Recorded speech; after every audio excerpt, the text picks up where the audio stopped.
The Joe Rogan Experience. Yeah. I mean, okay. I did a podcast in my living room. I was late 18 times.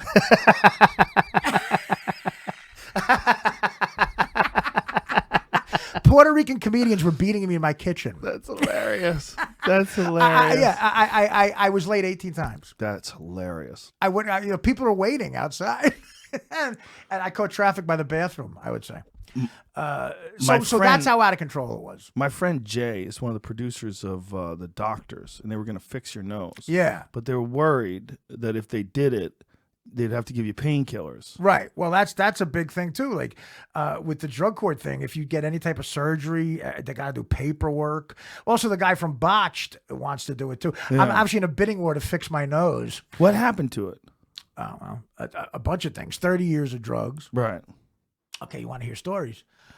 First of all, a bookie I was dealing with a few years ago had a guy who used to work for him who got this idea to try to get money out of me. And he sucker punched me this kid was a 19-year-old boxer. And I was going to my car one day and he thought he saw me on TV. He thought I was like a billionaire. And I'm going to my car and I hear Artie, and the kid hits me with a right hand. Right. Like you could never get off in a regular fight, like the way Square. Tyson hit Trevor Berbick, Ooh, right. And right here, right on and collapsed the bone right here, knocked me out for 10 minutes, at least 10 minutes. And that situation got solved the way it got solved. But, what does that mean? Well, I just had to deal with it in my own way. I made up with the guy through, intermediaries on the street.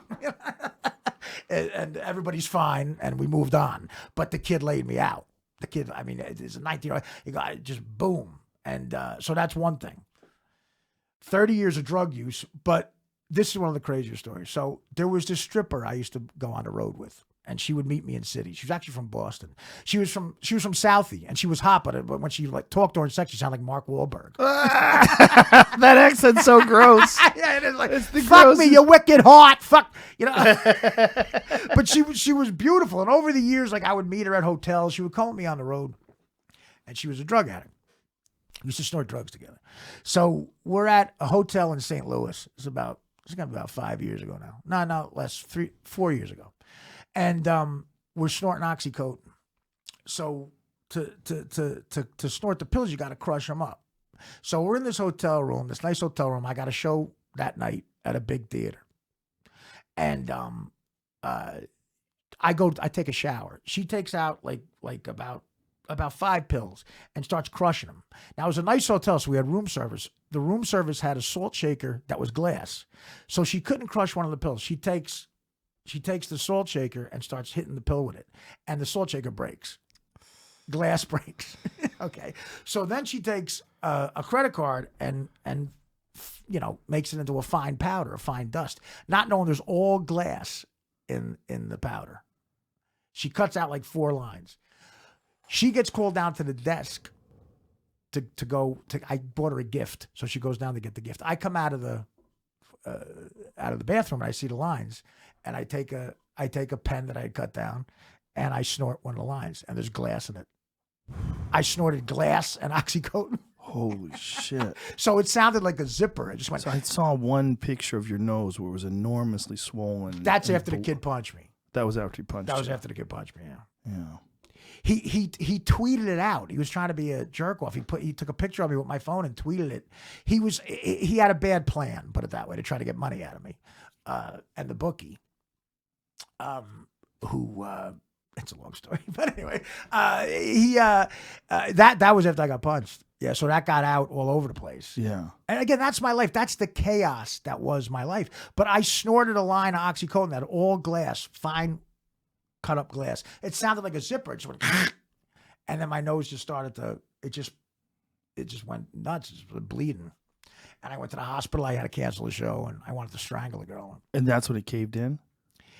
That started the process. If you watch the show Crashing, I'm on that 3 seasons. You could see my nose morphing into what it is now, like from a regular nose to like what it is now.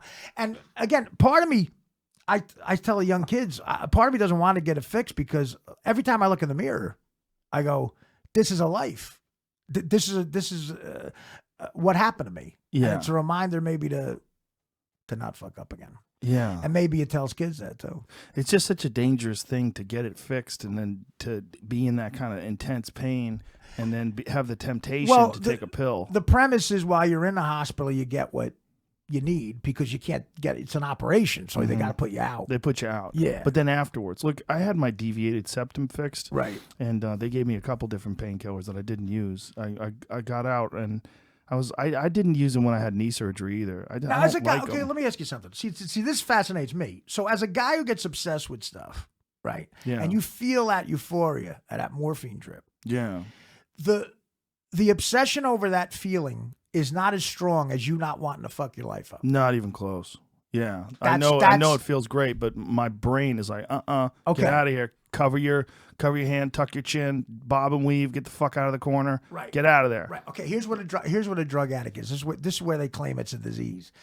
I'm smart enough to realize that too, but I do it anyway. Yeah. I'm the direct opposite. But I never got into the drugs at a young age. But still, you feel that feeling. yeah. You know what I mean? Like you know that's something like you know, to me, the sick person is why don't you want to feel like that all the time? Yeah. You know.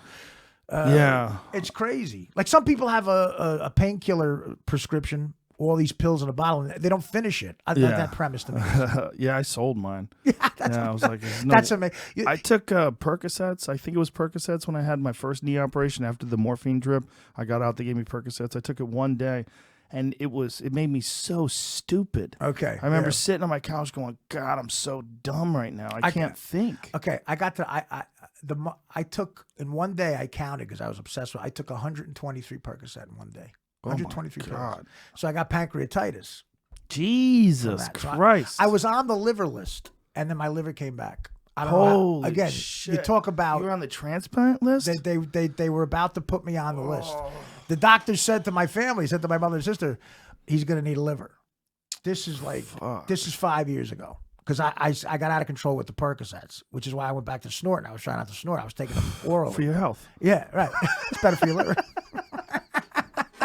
So once you snort the glass, how do they get it out of your nose? Well, Like, I had to what go. do I they went to do? the emergency room. I was in And the what do they hospital do? for like 4 days. What do? They cut it out? Yeah, they had to go in. They do a surgery where they knock you out. And they got to go up and they clean it out. And then I had surgery again a couple of years ago to do it. So there's no Holy I can shit. breathe good and everything now. I don't know, but again.